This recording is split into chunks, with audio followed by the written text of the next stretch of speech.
म्हणजे काय हे मी तुम्हाला सांगणार नाही, ते गुगल करा. ओके. आता आशिष कोण हे सांगणं म्हणजे माझं म्हणजे विचारणं म्हणजे माझा मूर्खपणा. आपण त्यासाठीच जमलो.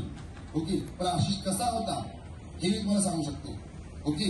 तर ते कसा होता तर तो असा होता. म्हणजे लहानपणापासून शाळेमध्ये, कॉलेजमध्ये, कॉलेज नंतर हे लग्न सगळंच इतर परिवारामध्ये ते आता आपल्याला दिसेलच.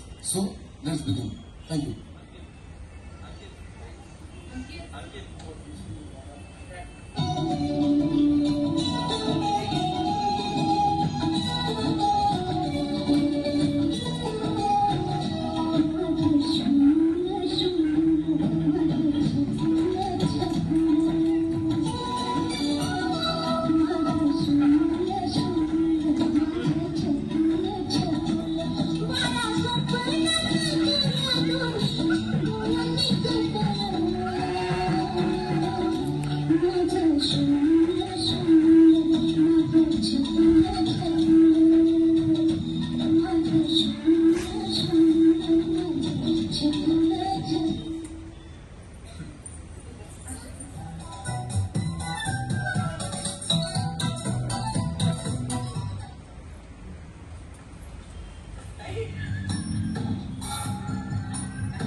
मुश्किल से टकराए से मसला होंगे हम.